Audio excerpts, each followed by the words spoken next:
Dudes and Dudeses is going to be talking today about the hurricane season. We're watching El Nino forming, affecting markets from coffee, the cocoa, the sugar breaking out technically now on global weather problems. How will it affect grains and other markets in the months ahead? Make sure you subscribe to our inexpensive newsletter. Part of it is free, called Climate Intelligence. And for sophisticated trading ideas, whether you're a meteorologist learning how to trade commodities or a seasoned trader, farmer, hedger, or major hedge fund, we tend to second guess models and help navigate the waters of commodity trading for 40 years, have a big advantage. Second guessing models, well, we're going to be talking about today is our inactive hurricane season. And I'm wearing actually my smiley hat right now because there's a possibility we will not have any major hurricanes hitting the United States. Let's talk about this and what's going on with the weather right now. We'll be discussing all this stuff here in the next probably 4 to 5 minutes.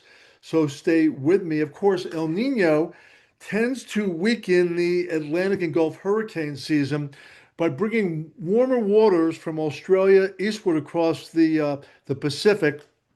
And that tends to increase wind shear, as you can see there by the arrows. Again, there have been other years, though, that have been major hurricanes with an El Nino. Just one hurricane alone could actually create havoc, like 1992's El Nino and Hurricane Andrew. This is the way it usually looks during the La Nina situation with four storms this time of the year, nothing in the Atlantic right now. It's the Pacific that tends to have more hurricanes during the El Nino situation. So if you notice here, we don't really see any circles coming off the west coast of Africa storm systems right now. It's very, very dry. See that? Typically here in August into September, there's one little one. Oh, there it is. Oh my goodness. Look at that little system going there right into the Caribbean. Maybe a hurricane in 10, 12 days, but we don't really expect anything major at this particular time. African dust. The drought in Europe, creating a bull market in corn futures over in the Euronext London corn market.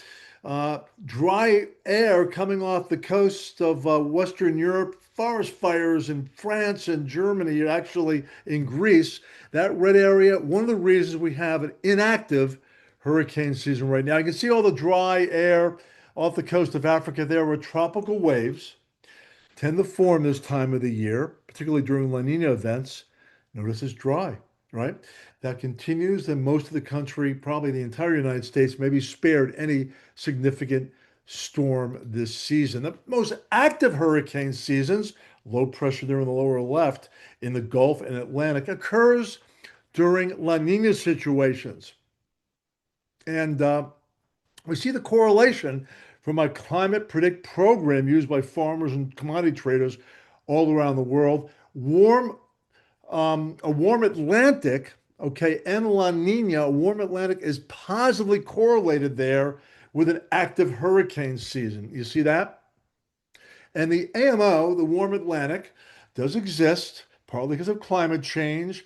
You see that red area there all across the Atlantic. It's a kind of a natural state of climate variability that changes every 60 to 80 years. So up till this season, we've had a very active hurricane season, many in Florida and the Gulf Coast the last 4 or 5 years, because of the warm Atlantic and because of off and on La Nina situations that tends to reduce shear.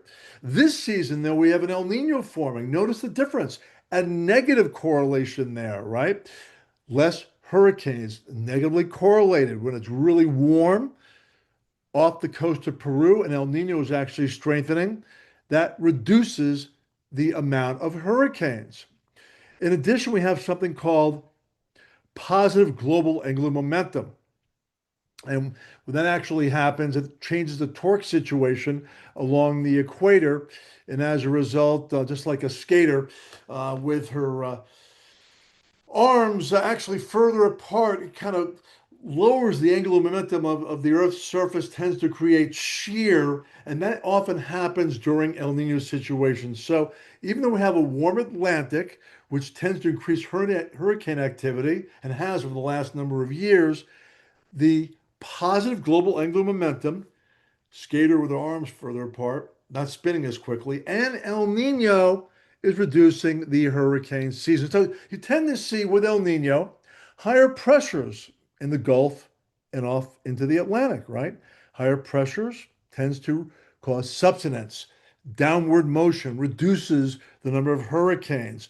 Low pressure there with El Nino out over the Pacific increases the number of hurricanes. So expect as we go into late August, September, and October, some major hurricanes well out in the Pacific that may cause some real seriousness to some of the islands, maybe Hawaii, maybe the Philippines going on into, as I mentioned, the late fall.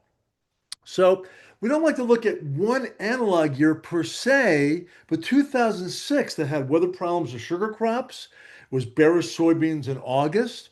Um, was a combination of El Nino, global angular momentum, warm Atlantic, other factors. Look at this. 2006 had from mid-August through October only seven named storms, and most of them were way out in the Atlantic. See that? Okay. So that's what we kind of do. We try to look at all these teleconnections. We have like 28 of them around the world. Some of them apply to hurricane forecasting. Again, you can't always use one analog because of climate change and other variability in climate, but we tend to get a general idea, right? Hopefully, because of this analog, we will not have any major, maybe even a moderate hurricane hit the United States over the next few months. Make sure you subscribe to Climate Intelligence, learn about weather and markets and all my long range forecasting techniques. Some of that is free, my Climate Intelligence newsletter. Or you can use Weather Wealth if you want to learn how to trade and invest in commodity markets all around the world. Enjoy. Have a nice summer. Keep smiling.